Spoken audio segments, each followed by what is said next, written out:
What's up, Gov Seekers? I am in Vietnam. What is going on, everybody? I hope this you can hear and see me all right. I got an insane haircut today. Got $4 haircut. Guy went nuts. Took out a straight razor and trimmed the sides here. Just fantastic. So this is what it looks like. This is what we're doing. What's going on? I know we haven't done a show in a month, but I've been traveling. There was fires in LA. It's been kind of a crazy thing. But I did. I'm not wearing. Maybe I'll put it on now. I did get a new like surfer necklace thing in the Philippines. So we haven't had one in a while. So it's good to have this back, as I have completely gone insane here. And yeah, let's start there. Look at it. Look at it. Just gorgeous. Look at it. Just gorgeous. Perfect. My Buddhist beads. Everything is as it should be. All right, let's do it. Let's start the episode. Hello, everybody. Welcome to Government Secrets with the two most censored comedians in the world, Lee Camp and Graham Hillwood. Graham, it's really frustrating when there's a good reason to make fun of you and you keep me held off to the side in the isolation chamber, and I just have to sit there and wait, make fun of you till I get. No. I'm just watching you like trapped in this window, wanting to scream like jokes about like the Superman plate of glass out in the universe somewhere. Yeah, the forbidden zone where you're just like, yeah. No, but before you said you got a $4 haircut, I was like, oh my God, they made him get the Kim Jong-un, right? Isn't that the rule? You get there, you get to Asia, you immediately have to get Kim Jong-un's haircut. Yeah, every Asian country wants you to support Kim Jong-un for sure. I assume they're all one country. Is that right? Yeah, totally right. That's a perfect American point of view on all of this. They're just one country, right? That didn't get us into trouble in Vietnam, and we just thought, no, not at all. No, not at all. Yeah, you look a little bit like Martin Sheen at the beginning of Apocalypse Now when he's like trapped in his hotel room. It's a little bit like that. I wanted a mission, and for my sins, they gave me one. Brought it up to me like room service. I could quote that whole movie. And you have been, I think. Yeah, I have had. I came out here a week prior to I doing a bunch of shows. The first show I had to do was at this crypto conference in Hong Kong. So because I'm subletting my place because as a friend of mine was displaced by the fires. So I was like, I've never been to the Philippines. I went to the Philippines and I was surfing in this cool little surf town called La Union. And I had an insane experience. I went out to eat one night, and then I just was like walking down it's this little surf town. It's really cool. And I hear some music and I'm like, oh, cool. I walk up these stairs and I walk into a speed dating event.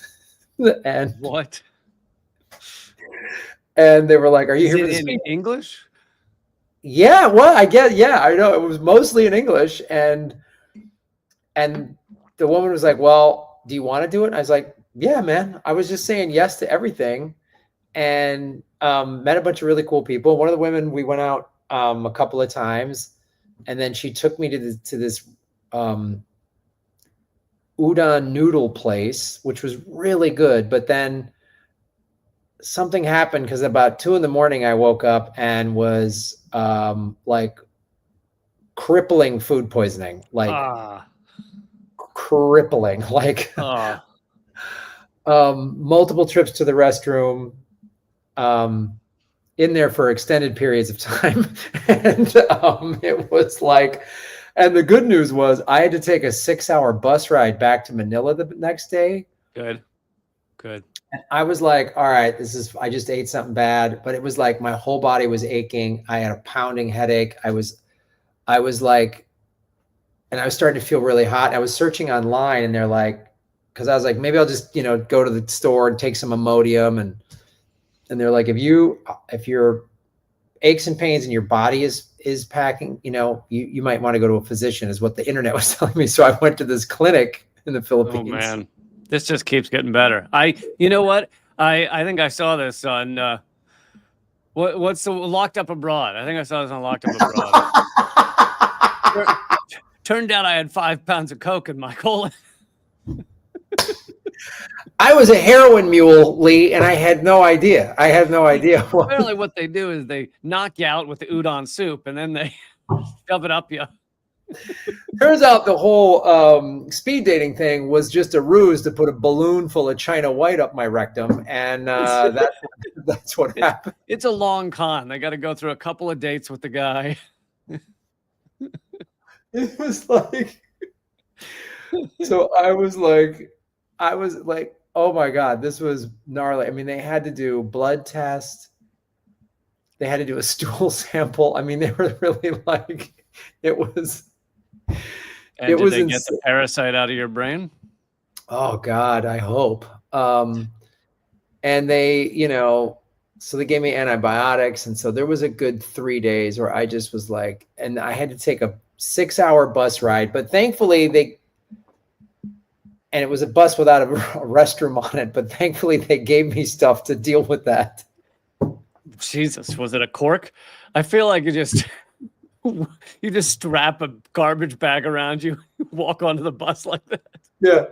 They're like, here's a box of diapers. Good luck, motherfucker. You know, like it was just like, I get to Manila. This is a good excuse for why Graham has gone off grid for a week and a half. Totally off grid, dude. Just like, and I lost all this weight. I mean, I look like I totally lost weight. And so it took me about a week to fully feel. I mean, after like 2-3 days, I was fine. And then I did this show in Hong Kong and I was fine. But I was like, you know, my friend Mona was like, oh, let's go out to eat. And I was like, oh, I was still in that, like, everything looked bad kind of like, can we just get crackers and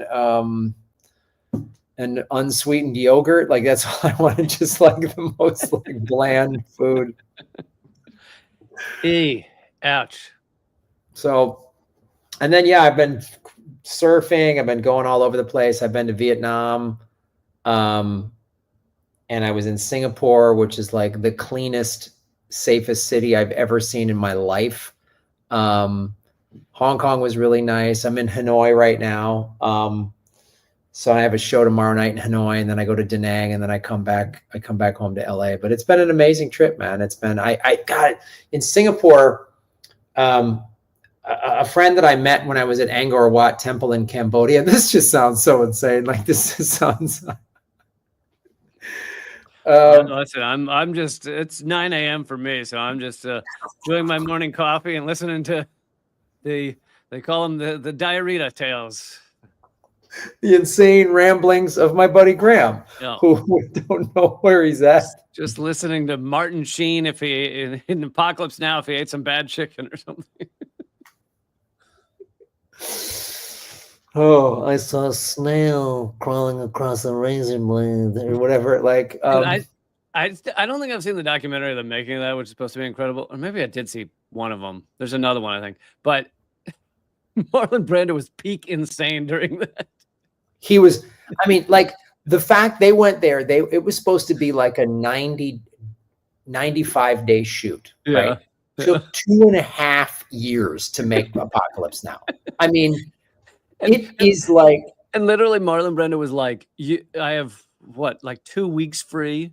And yeah. And you basically, the moment I show up and the moment I happen to show up, you've got to film my scenes. I'm not going to say any of the lines in the script. No, I'm not going to study my lines. I'm just going to babble on. And it's why that movie is so, it is this like epic thing. I mean, we've talked about it too. It's very much, it's critical of America's involvement in the Vietnam War, but it's very much a one-sided point of view. I mean, that was the problem with a lot. There's no representations of the Vietnamese as any sort of three-dimensional people or anything like that. But right, it's got those problems, but at least it was highly critical of yes, America. Yeah, it was highly critical, and the fact that the making of that movie, the insanity of making that movie just helped show the insanity of America's involvement. I mean, like the fact that Brando didn't know his lines, Dennis Hopper's high, doesn't know his lines, Martin Sheen is going through some sort of alcoholic, flip out, like he's midlife crisis, which apparently they filmed him so long, like actually happened, where he was just like completely, he actually cut himself and he's actually bleeding and they just keep filming. Yeah. And that's why they had to have that thing then where he said, oh yeah, I cut my hand in R&R. Cause that changed that. Like they had to reshoot some scenes. It's just like, cause now he's got to have this cut on his hand through the totality of the story because of the timeline of the story. It happened. I mean, that scene where they come and get him in the Saigon hotel, he's legitimately drunk and like having a meltdown. Like Martin Sheen is losing his shit. I don't think HR lets you film that way anymore. just get shit faced and punch a mirrors. So speaking of great actors, although not in that movie, did you see Gene Hackman died in he died at 95. That's not shocking. What's shocking is that along with him were his wife and dog dying. How? Don't know. The wife was 60. The wife was 64. And they were all found dead? All found dead. Wow, that feels very sort of suicide pact-y to me. It does. It feels very much. Yeah, no, they someone in the chat's asking how. They don't say how. They in the article I saw, they just said foul play is not suspected. So it seems like you're about to go, I'm coming with you kind of thing. Yeah, and bring the dog, I guess. I don't know. Bring the dog. It's very Egyptian. Or much worse would be, I'm headed out, I'm taking you with me.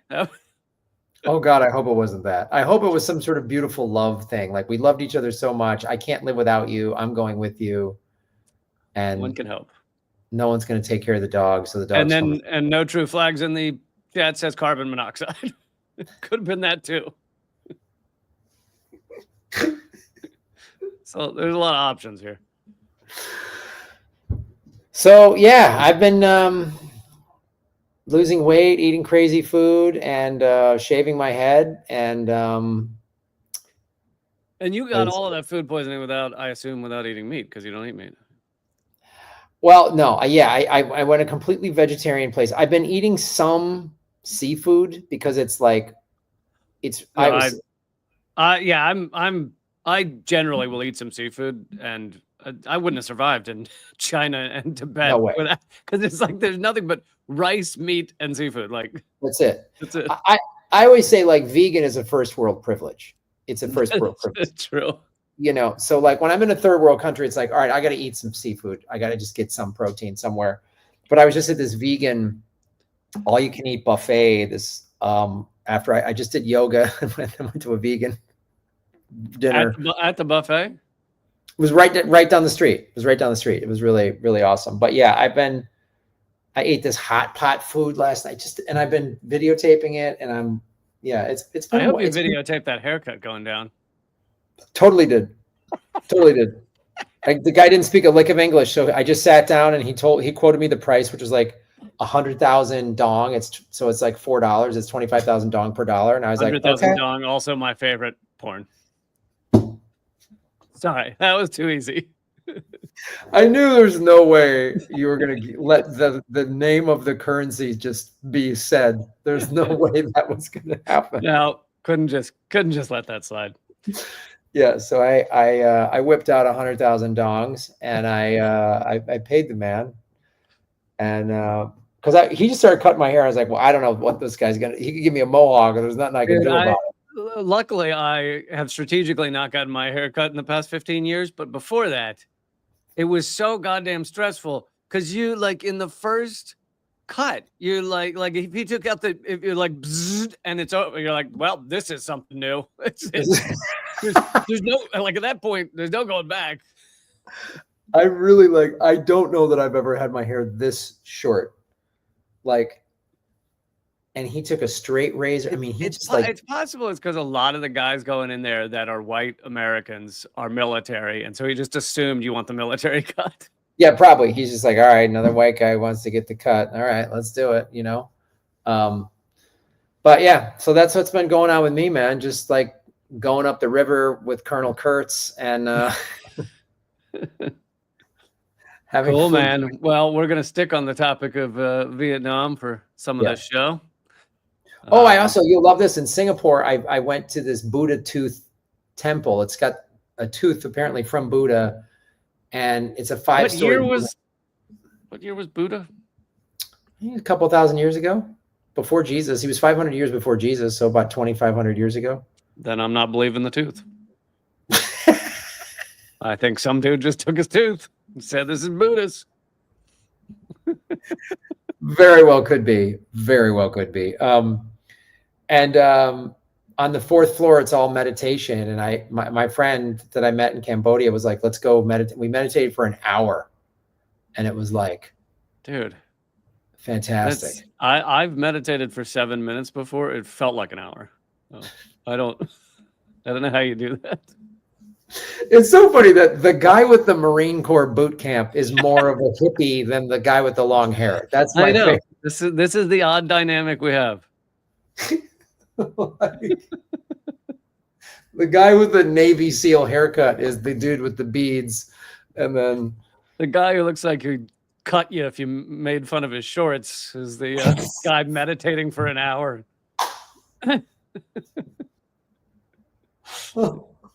Just with a blade in my mouth. That's how I meditate. So I bet you we should start with mine. Mine's more gnarly than yours, I would imagine. But yeah. All right, let's do segment number 1. So one thing I recommend everybody, if you ever come to Saigon, which is now called Ho Chi Minh City, is go to the War Remembrance Museum, which highlights the America's atrocities in Vietnam. And it's in Vietnam. It's not called the Vietnam War for some odd reason. Yeah, it's called the American War. That's how they call it, the American War. I love the idea of attacking a country and then naming the war after them. You know, they did that. Why'd they make us attack them? Oh man, I mean, first of all, like, before anybody goes to the War Museum, watch the documentary Fog of War. And that is where it's an interview with Robert McNamara. It was about 10 years ago, and he's recounting the slip because he was Secretary of Defense under Kennedy and LBJ. And he talks about basically and admits the mistakes that we made, the United States made. And one of the big mistakes was he had this meeting in like the late 90s or something like that with his Vietnamese counterpart. And, you know, they were kind of like, they started to argue a little bit. And Robert McNamara goes, it almost came to blows because he was like, why was America doing it? He's like, why did you guys even come here? What, this war didn't concern you at all? Like, what the hell were you doing? And he was like, we needed to prevent you guys from joining forces with China. And he's like, haven't you ever read a history book? We hate the Chinese. Like, China controlled Vietnam for almost 1,000 years. Like, you know what they called the Chinese New Year in Vietnam? They call it the Lunar New Year because 60 to 70% of Vietnamese people do not like the Chinese, don't like them. And yet dumb America was like, they're going to become pals because all Asians are buddies, you know, or whatever. And so just from the jump, we didn't get into the Vietnam War. We got in for stupid reasons. And also then Ho Chi Minh in 1945. Thank you, Philip, for becoming a member and gifting a member to someone else. A membership. Oh, hey, Philip, thank you so much. Boom. Ho Chi Minh came to the United States in the 1940s and read our Declaration of Independence and the Constitution and went, oh, America's going to be on my side because they had the French colonizers. And he's like, oh, it's like when the Americans had to fight the Brits. And Ho Chi Minh went to the League of Nations, went to the cap and said, I'm down with being a capitalist. Like, I'll join you guys because we don't want to join China. And the League of Nations was like, oh, you dumb little poor country. And he was like, okay. And then Russia was like, yeah, join it. And he's like, all right, we'll go communist. I mean, literally, like we blundered this thing from the jump. So yeah, and it was all part of a global war, really, being waged between communism and capitalism, right? In many ways. And the other thing that I always remember from the fog of war, where my jaw was just about on the floor because I didn't know this before I saw that movie, was when McNamara admits that there was no Gulf of Tonkin incident. He said they fired at rain clouds for like 2 hours, and then it allowed them. It really was like a kind of lucky false flag. It was like, we think something's going on. Well, we'll use that to put boots on the ground in Vietnam. Yeah. And that's what they did. And here you have the defense secretary admitting there was no enemy attackers. They just fired at rain clouds. I mean, and that's in the War Museum. They have this, like, they go through the history of the war. They talk about how they were fighting the French and America was sending advisors and money. We were funding the French in the 50s. So America got involved in 1955 to 75. America was involved for 20 years. And that's why when Kennedy was in office in 61 and 62, Kennedy was like, we got to get out of Vietnam. This is a bad idea. I mean, this is why Eisenhower warned against the military industrial complex, because they were like, uh-oh. So the museum talks about America's involvement from the jump. There's several things that I mean, Agent Orange, right? We've talked about Agent Orange a little bit on this show. And in America, it's always told from the point of view of the American GI getting sick. Okay, that they lied, America lied to its own service members, but there's a whole floor about Agent Orange and how awful it is, and intergenerational birth defects. I mean, grandchildren of people that were affected, and they have these horrifying pictures. I mean, it is very, very graphic, and it is still affecting. The numbers are like hundreds of thousands of people from and you can imagine, my father, who was a doctor in Vietnam, lost some friends to Agent Orange, or they believe it was, like leukemia, dying young within 10 and 20 years of getting back from Vietnam. And that's because they were over there for like a year. Now imagine you live where this stuff was dumped all over the place. It's like, of course, the impacts are going to be far higher. I don't know what the final percentage of the population is that they killed in Vietnam, but I will read that to you right now. There was where is it?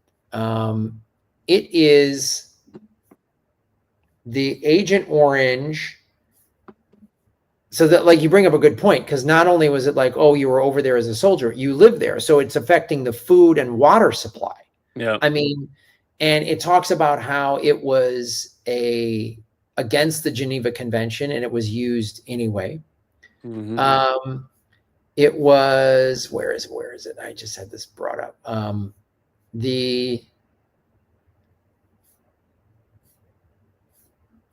Where is that? And well, while you look that up, people should remember that it was made by Monsanto and Dow Chemical and maybe some others, but both of those are still around and not paying the price for it. Dow Chemical is still a very powerful company, and Monsanto has been bought by Bayer, which we did a segment on how it was created by Nazi Germany, and yet Bayer is still a very strong and powerful pharmaceutical company, and all the stuff Monsanto was doing before it was bought by Bayer a few years ago still happening. Like Roundup herbicide, they finally took it off of regular consumer market because it's been found to cause cancer. But the thing they've replaced it with, the new herbicide or pesticide or whatever it is, I think herbicide is apparently worse than Roundup. So they're like, we're not doing Roundup anymore. We got this new one. Well, the one thing that this show's been very good at is pointing out how the American government really learns from its mistakes, and it does a great hand. So The herbicidal warfare program was Operation Ranch Hand, and this was from 61 to 71. 400,000 people were killed or maimed as a result of Agent Orange, and that 500,000 children were born with birth defects. Jesus Christ. Yeah. And of course, the United States government has challenged those figures. Yeah, okay, we're in a position to challenge that.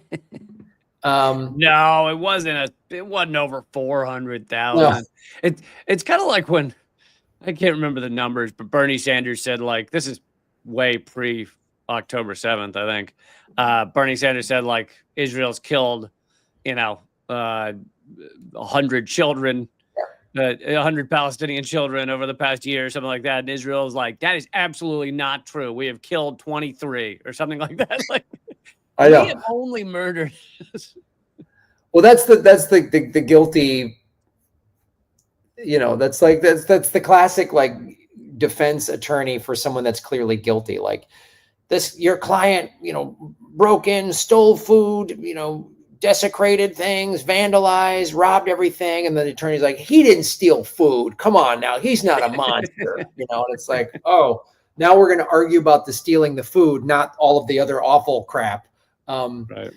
So there's also a thing that America, Operation Rolling Thunder, which was the gradual and sustained aerial bombardment campaign conducted by the United States 2nd Air Division, the U.S. Navy, and the South Vietnamese Army. This is from March of 65 until November 68. Just during that campaign, there was the number of civilian deaths was 182,000. And the most alarming overall number I had always heard that 1 million Vietnamese died to our 58,000 and a little over 58,000 service members. That's 1 million military casualties. There was an additional 2 million civilian casualties that the Vietnam government, because they count all of the Vietnamese together because they're a unified country now. So we killed over 3 million Vietnamese people during the war, and 2 million of them were civilians. And America had a little over 58,000 casualties and about 300-some thousand wounded. Yeah, and I think I either did a segment or I did a short segment a while back on how insane the game plan was in Vietnam for the United States during a lot of it, or most of it. Thank you so much, duly noted, for thank you supporting the show. But during a lot of it, the game plan was just how many people can you kill.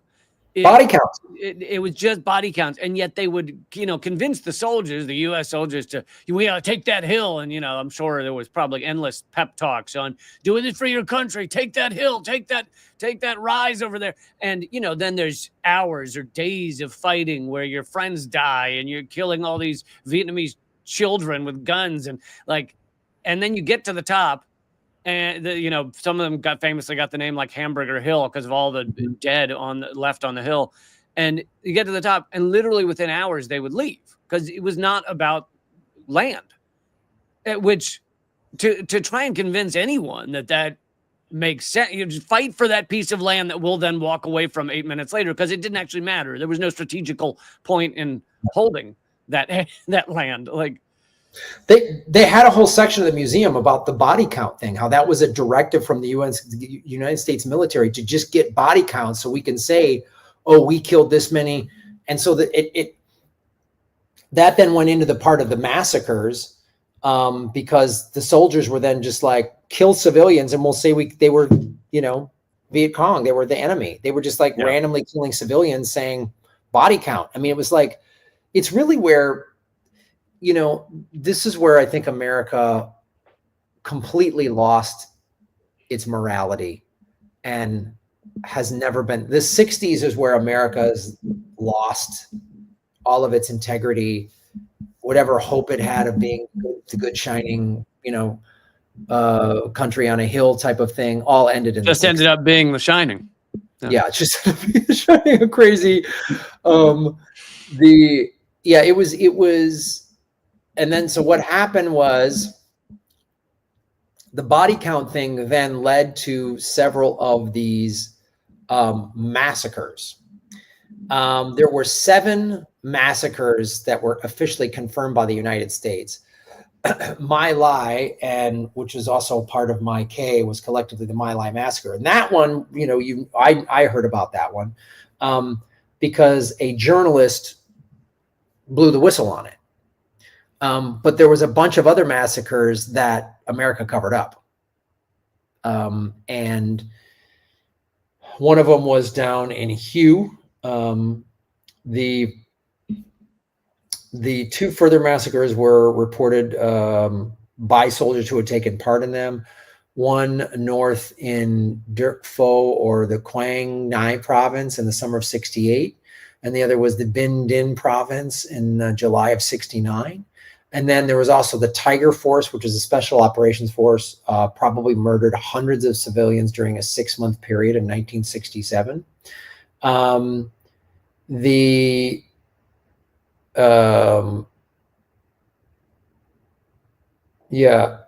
The PRG, which is the Provisional Revolutionary Government of South Vietnam, a shadow government formed by North Vietnam in 1969. Between April of 68 and the end of 70, American ground troops killed about 6,500 civilians in the course of 21 operations, either on their own or alongside their allies.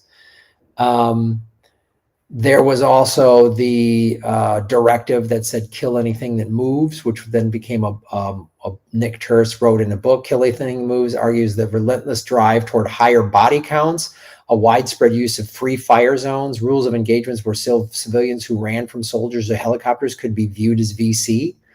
So just imagine you're living in some village, and here comes the crazy American military, and you run because you're scared. And then the military goes, "Oh, shouldn't have run." I mean, that's the crap that our police say. Yeah. Well, and it's the shit that was used in our attacks in Afghanistan and Iraq, and they're running, that makes them enemy combatants, or they're of military age, that makes them enemy combatants. Yeah. And it's like, it's just a way to justify indiscriminate murder. Well, we still do this. I mean, this came out, the Pentagon released this under the Obama administration, that 90% of the casualties in Iraq and Afghanistan were unintended targets. I don't know if they released that. I think that was leaked by Daniel Hale. Oh.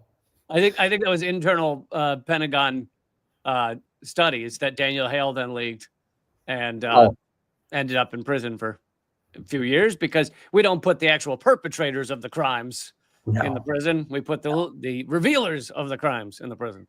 Whistleblowers go to prison in our great country.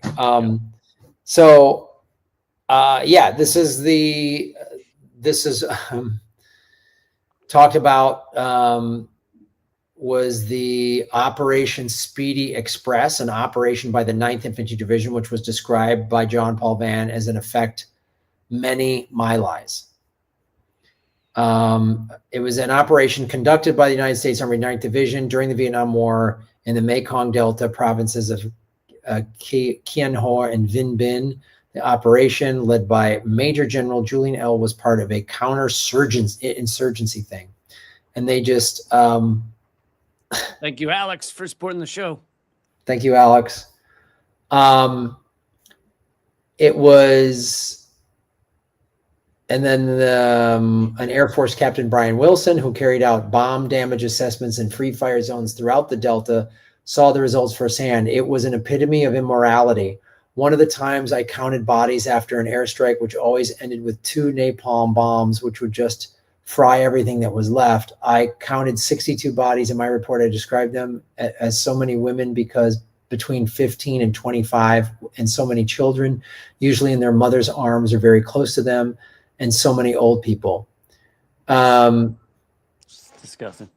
When he later read the official tally of the dead, he found that they listed it at 130 Viet Cong. They listed them as enemy combatants when they were. Yeah, all of them, the women, the children, everything. Yeah.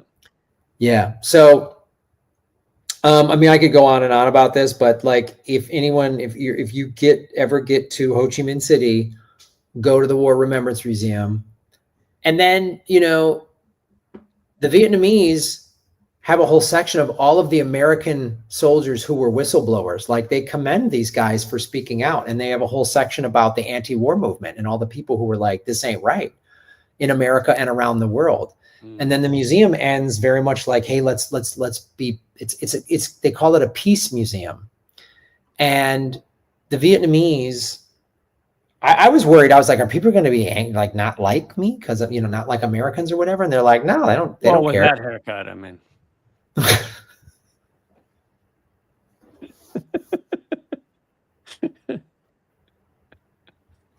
Yeah, this isn't doing me any favors. That this guy. I mean, yeah, that you got to also walk around saying "hooah." They love that. Oh God.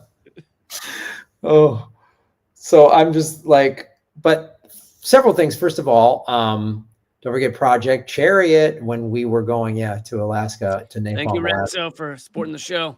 Thank you. It was the Vietnamese are very much like, well, first of all, they won the war, so they're like, why would we be mad? We won. I mean, we beat you, we beat China, we beat the French. Like, this is the toughest, most resilient country in the world. I mean, it's like, well, you could be mad for having a third of your population murdered or whatever it was.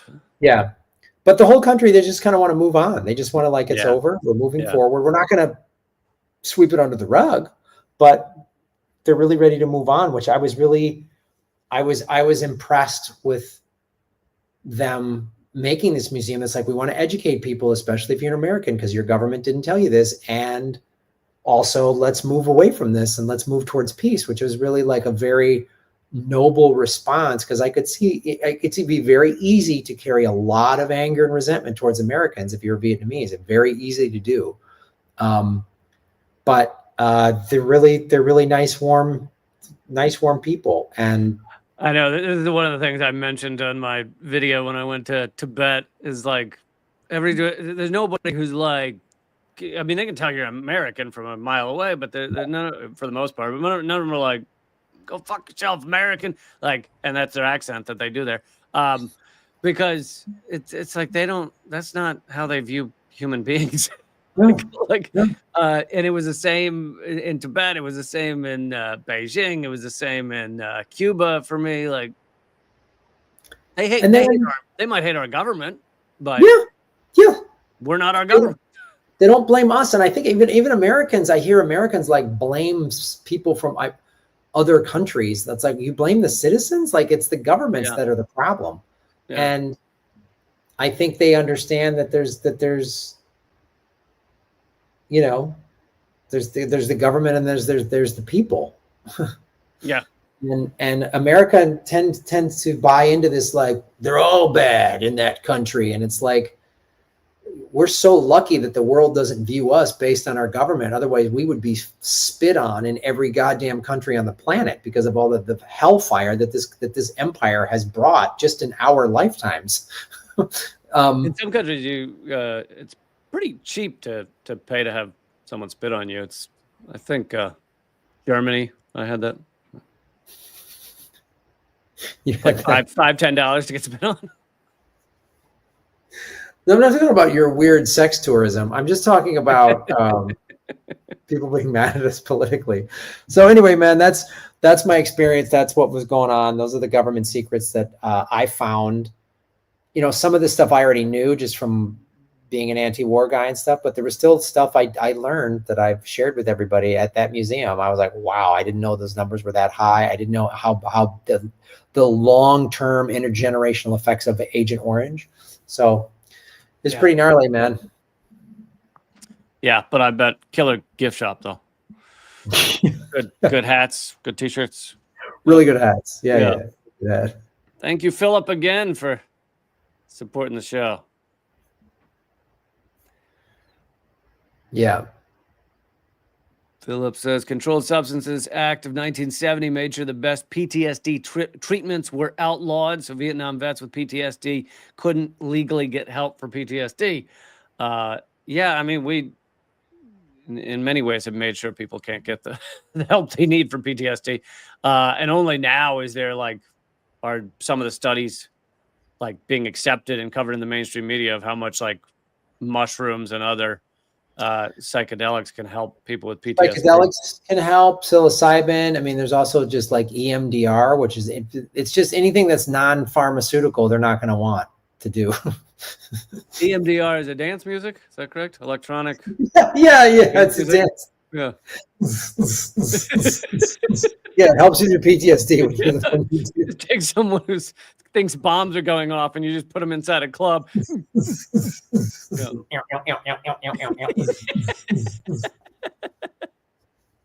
And afterwards, they don't think they're being blown up anymore.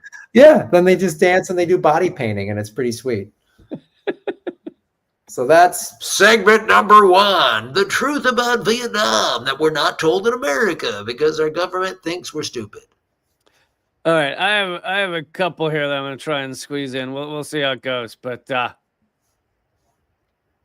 segment number 2. This is Lee Camp.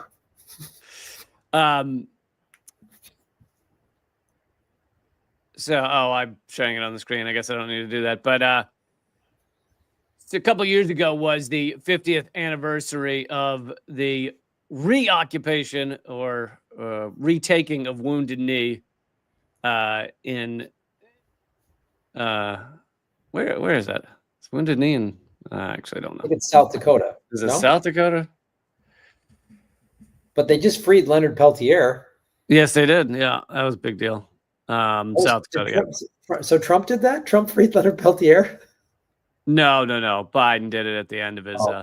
Biden did it in like his last 2 days or whatever. But still, February 27, 1973. Some 200 members, and we've done a segment on Leonard Peltier before, or a brief one maybe, but this is about the larger events. Some 200 members of the Oglala Lakota tribe, led by members of the American Indian movement, occupied the Pine Ridge Reservation Village, which was also the site of the 1890 massacre in which federal troops killed as many as 300 Lakota men, women, and children. The activists set out to protest corruption in tribal leadership and highlight the U.S. government's failure to honor Native treaties. They went on to hold the town for 71 days before, in what U.S. Marshal Service calls the longest civil disorder in U.S. history. The federal government had banned journalists from Wounded Knee. That sounds like freedom of press, right? Yeah, that's what America's all about. Banned journalist. American Indian Movement co-founder Dennis Banks cited poverty and police brutality as two of the driving forces behind the movement. One reporter, McKiernan, said, I remember his quote. It was, people were in the gutter and they wanted to get up. They wanted to get up. They wanted to do something. They were desperate. Federal authorities descended on the reservation because you can't let Native Americans occupy native land, apparently. Descended on the reservation where they exchanged gunfire and I love this sentence. This is my favorite sentence I think ever written, and it's in NPR. Federal authorities descended on the reservation where they exchanged gunfire and negotiations with the protesters. There was an exchange of gunfire and negotiations. They'd fire a few bullets, yell something out that they wanted, fire a few more. They killed 2 Native men and wounded and arrested many others. The activists ultimately surrendered on May 8th after officials promised to investigate their complaints, which I'm sure they did a great job. I'm sure they're very thorough. Very thorough. That's what America does. McKiernan, the journalist, says the image most people have of the occupation is one of violence and guns, of which there were plenty, with the government later admitting to firing. Graham, I'm going to let you pop quiz on this one and give you a pop quiz on this one. How many rounds did the government fire during this occupation of Wounded Knee? How many did they admit to firing, or how many did they actually fire? How many did they admit to firing? Oh, they admitted to firing 2 or 3. They admitted to firing 500,000 rounds. Oh my God. Was there like a sale or something like that? So as you were alluding to, how many does that mean they really fired? Yeah, exactly. Oh my God. They fired 500,000 rounds at some protesters occupy. Like what? God. I don't even know how you'd supply that. Do you know, like, how many car trunk fulls of bullets would you have to deliver to I know. fire What did they show up with? They were just like, send me a pallet of bullets because a couple of natives are justifiably angry. Yeah. Yeah. So the reporter says the real story in my mind were the religious ceremonies that took place inside Wounded Knee, and this became a kind of laboratory for the hundreds who came there in getting their religion back, learning some of their language, which led to a revival. And these are two components of what I would look at as the core identity, the language and the religion. And Graham, I'll let you try and rejuvenate your image here on this next pop quiz. Rejuvenate my image? Well, you got that first question so wrong, and I want you to try and recover. You said 2 bullets. It was 500,000. That sounds like something they would like a vegetable like smoothie they would sell at a day spa. Image rejuvenator. Yeah, totally. So this next pops quiz. How many major steps did Congress take on the issues that these activists were requesting? Wow. Boy, they must have really debated that one. Somewhere between none and zero, right in the middle between none and zero. Shocker, it's actually 500,000. No. Same number of bullets. Weird. Congress took no major steps to remedy broken treaties, though the Supreme Court did rule in 1980 that the government owed the Sioux money for taking its land a century earlier. Graham, how much money did the government end up paying the Sioux after the Supreme Court ruling? I'm sure it was a crisp Abe Lincoln $2 bill they were handing out to everybody. None has been paid to the tribe. Now, I was $2 over. That could be because the tribe has refused compensation, but I don't know whether they would have gotten it anyway. That compensation is now valued at $2 billion. Ooh, all right. The occupation helped energize the movement for indigenous rights, and many saw echoes and even some of the same activists at the Standing Rock resistance to the Dakota Access Pipeline. Which was remember when Trump did that? Oh, no, wait, that was Obama. No, Obama let that happen.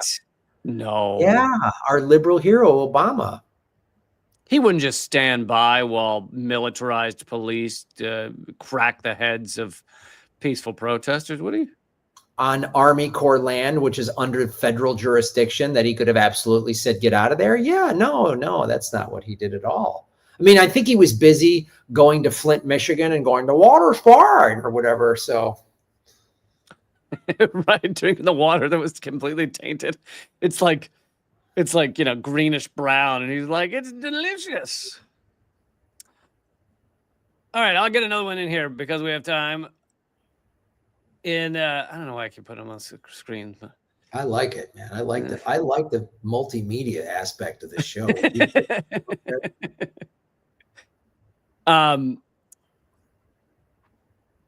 So we've discussed before when the first, and I think done a segment on when the kind of first articles and discussions of global warming from fossil fuel use were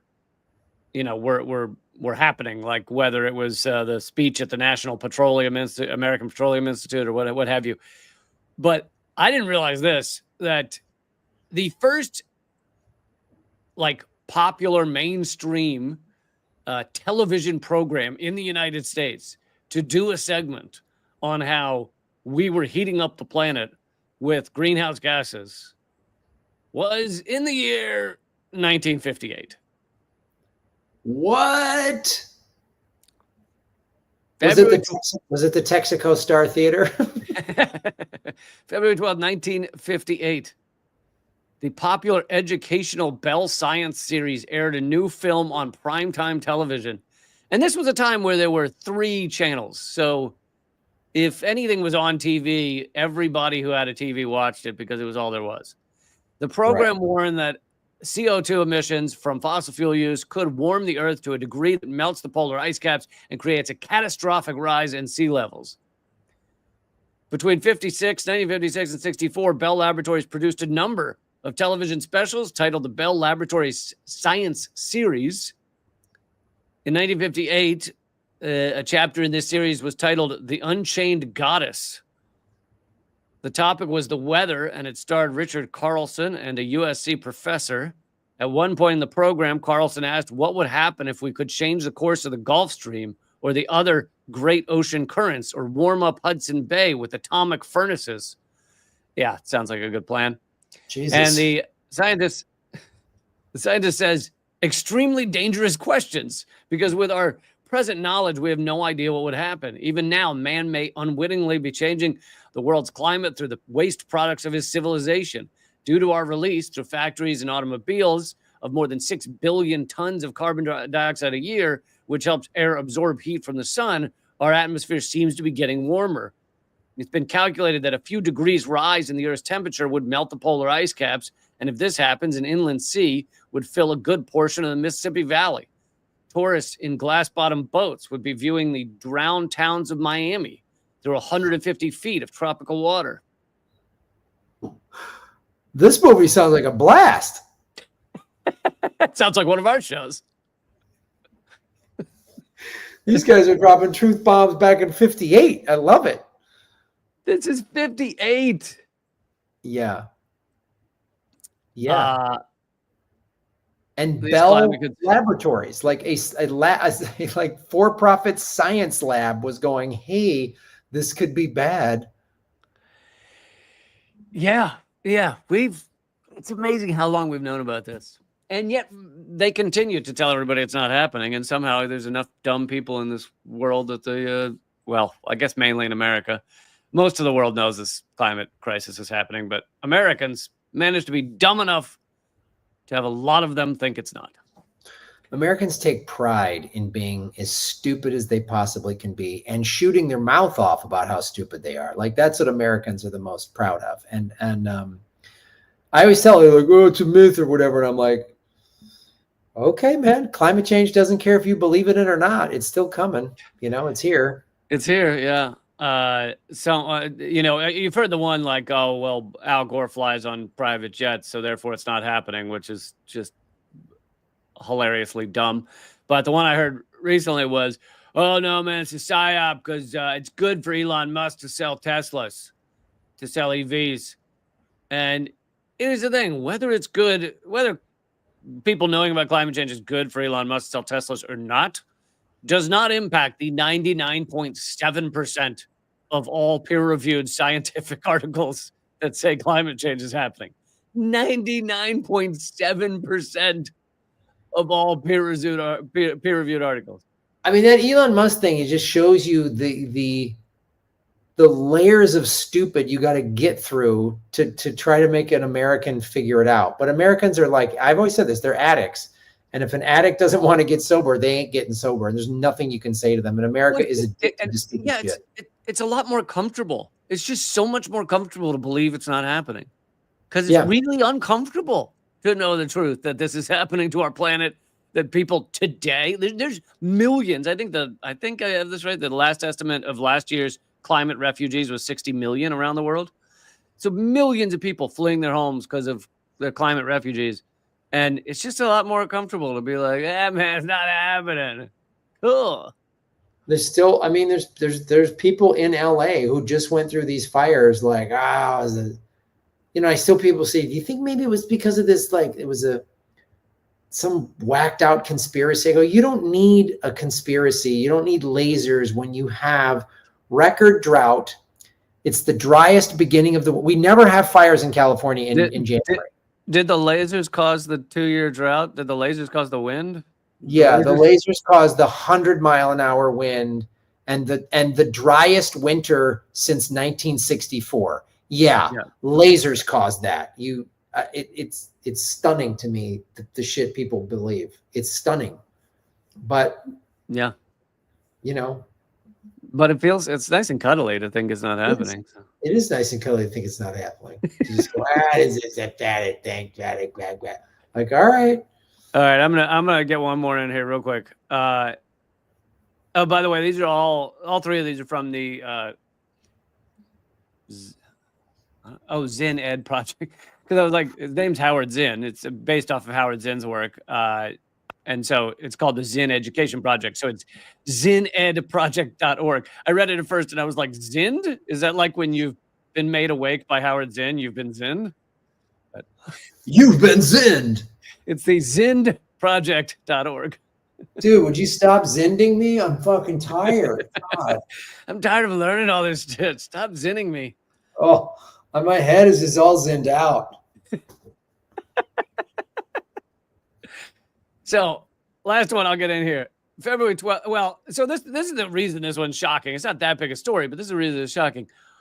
Who was the, first ever black passenger on a bus to refuse to move for a white passenger, move to the back of the bus, sparking off civil rights movement and everything, right? Rosa Parks. It's only Rosa Parks. She's the only one who ever did it. February 12th, 1938, so decades earlier, Ellen Harris refused to move to the back of the bus for a white passenger. Durham, North Carolina, the bus driver asked Ellen Harris to move to the back of the bus for a white passenger. She refused, but offered to get off the bus if her fare was refunded, which is a pretty fair deal. It's like, it is a fair deal. A white person's going to steal my seat because that's the law here. Tell you what, I'll get off this bus. Just give me my money back. Give me my money back. We're all good. Instead of refunding her fare, the bus driver had Miss Harris arrested for violating segregation laws. Harris was represented by two black attorneys, Caswell Gates and Edward Avant, was tried and convicted in recorder's court. And this is the quaint part of how quaint America used to be. She was fined $10. No. She appealed her case to the Supreme Court, where she received, I don't know if that's state Supreme Court or federal. Yeah, North Carolina Supreme Court, where she received a trial by jury and was again convicted for unlawfully and willfully occupying a seat, meaning occupying a seat for white people. Gates and Avant immediately appealed her case to the North Carolina Supreme Court, where Judge Carson reversed her criminal conviction.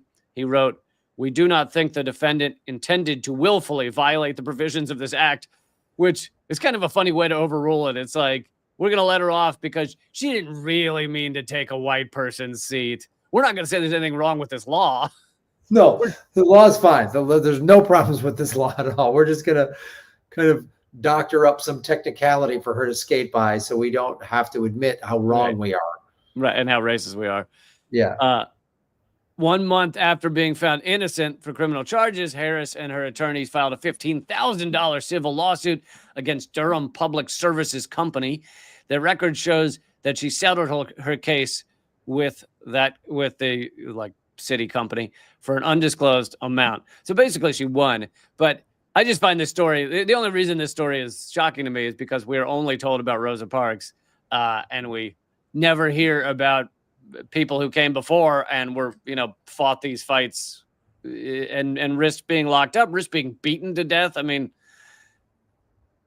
the segregation and the racism in our laws back then and was horrific. So that's goddamn brave.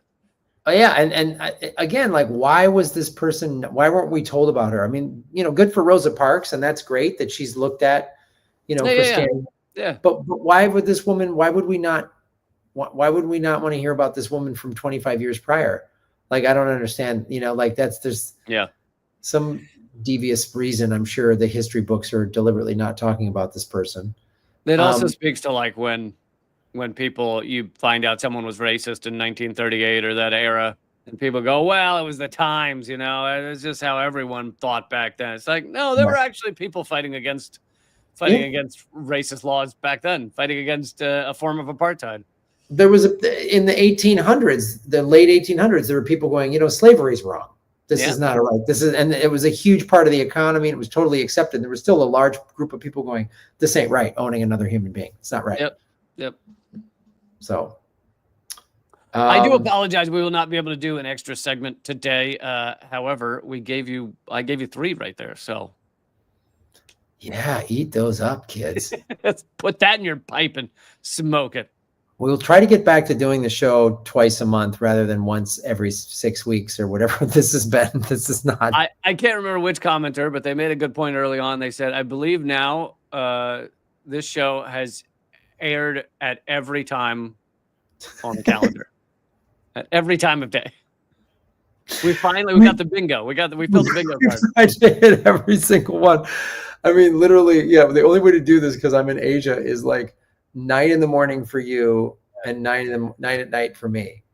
Like, but I would like to. I'm excited to announce the return of Redacted Tonight. Kinda. Yay! Called Unredacted Tonight. I'm self-producing it. It's completely independent, not connected to RT America or anything. And episode 2 is tonight. Episode 1 was last week. They're free to watch. YouTube.com/ you can go to youtube.com/moment of clarity. I'll throw the link in the chat here. But yeah, hope everybody will see episode 2 tonight at 7 p.m. Eastern. I like it. It's like nice to see you back in a shirt and tie, Lee. Is that what you like about it? That's my favorite part about it. Yeah, is I'm just like, at least wearing a skinny tie. Thank you, man. That's what it's all about. I'm thinking of getting that haircut you have, though. Yes. Oh, dude, I'll give you $1,000 if you get a haircut like this. If you cut your hair this short. It would be a different look. Yeah. It'd be a different look. I think if you showed up with a haircut this short, I don't know that I could do the show. I think it might throw me off so hard that I would. It would throw everyone off. If we both look like Marines, they would have no idea what the hell was going on. They were like, oh, they got to him. The show's been co-opted. The Marines are now taking over the government secrets, and they're just going to talk about all these wonderful Marine Corps victories or whatever. People would be so baffled by 2 Marines doing real American history. It'd be fucking crazy.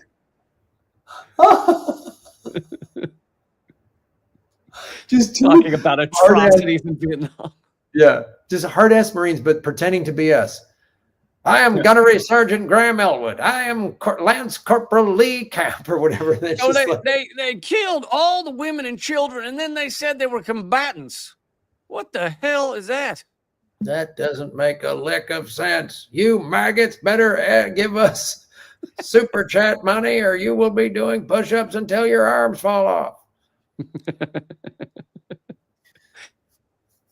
All right, man. If you're listening to the podcast version of this, please remember to rate the show. It makes a difference. So whether you're on Apple Podcasts or Spotify or whatever have you, click the star button. Click 5 stars. You click less than that, I will hunt you down and shave your head like Graham's.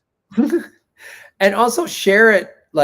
Share this show on your guys' social media. We got to get the word out on this. We're so suppressed. So tell people to listen to the show and why it's important and why everybody needs a Marine Corps haircut.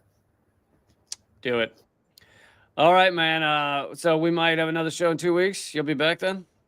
Yeah, I'll be back. I'll be back in the States in 2 weeks, provided I don't get abducted or whatever, or I start my own Montagnard army, or I don't know. or you're locked in a bathroom in Da Nang. Yeah. Yes. Right. Or I start my own cryptocurrency in Vietnam or something. Anything could happen. All right, man. See you soon. Thanks, everybody.